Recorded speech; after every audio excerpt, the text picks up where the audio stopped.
हस्तक्षेप नहीं करता है, वहां वकील और दोनों पक्ष लड़ता है। जो फैसला आता है उसको सबको मानना पड़ता है। अदालत चूंकि सर्वोपरि है। एक और बड़ा अहम सवाल है, जिस तरह सदन के दौरान वक्फ विधेयक को लेकर के बात की गई, जिसमें ये बताया गया कि देश भर में वक्फ की 994 संपत्तियों पर विवाद है, जिन पर अवैध कब्जे की बात कही जा रही। केंद्र सरकार द्वारा ये बात बताई, इसमें संशोधन बिल लाया जा रहा है। आप किस तरह से? नहीं, देखिए, जो संशोधन बिल लाया जा रहा है उस बिल के साथ हम खड़े हैं, इस नाते कि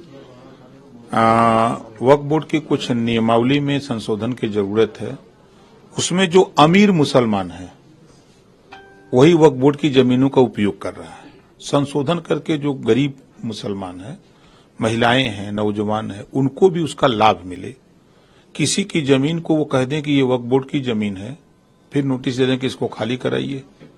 तो उसमें सिर्फ और संशोधन यही है कि अगर उनकी जमीन है तो 1359 फसली में उनका नाम है कि नहीं है। अगर है तो उनका है, नहीं है तो फिर वो जमीन के एप्लीकेशन देने वाला व्यक्ति उसको जमीन नहीं मिलेगी। विवाद लेकिन बड़ा गहरा रहा है। कोई विवाद नहीं। देखिए, विवाद वो लोग कर रहे हैं जो वक्फ बोर्ड की जमीनों का लाभ ले रहे हैं, बेच करके जो है रुपया कमा रहे हैं, वही लोग विवाद कर रहे हैं।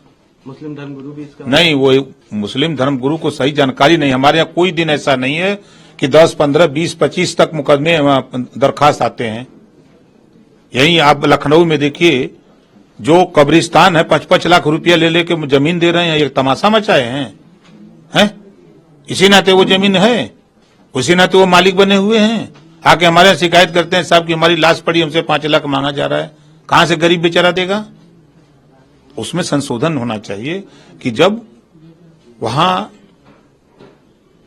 जमीन अगर दफनाने के लिए बनी है, कब्रिस्तान है, तो कब्रिस्तान में दफनाया जाए, ठीक है। उसका शुल्क इतना न लिया जाए कि गरीब वहां दफनाने न पाए। कहां ले जाएगा वो?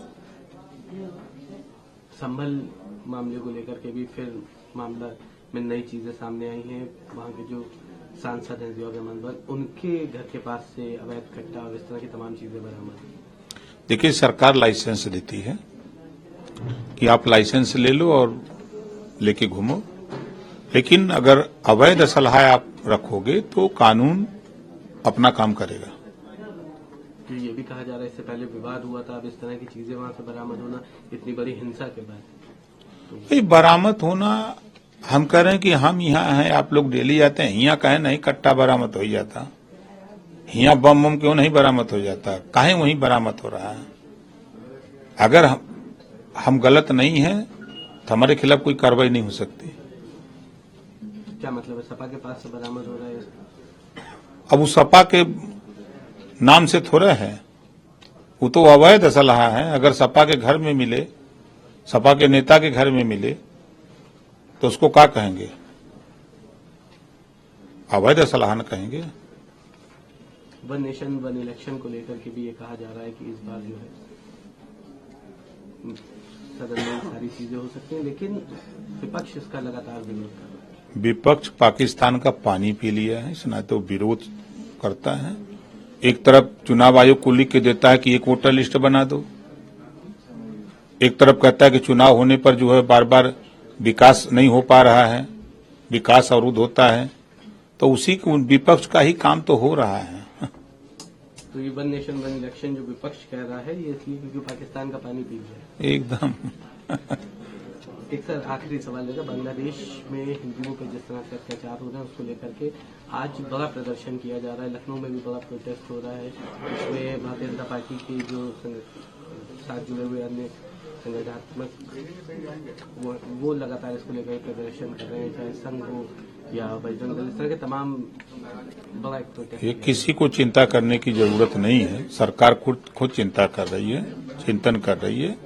सरकार के तरफ से विदेश मंत्री जो है खुद गए हुए हैं बांग्लादेश, और वहां जाकर के वहां के प्रधानमंत्री से बात कर रहे हैं कि राजा सबका होता है, राजा पूरे देश को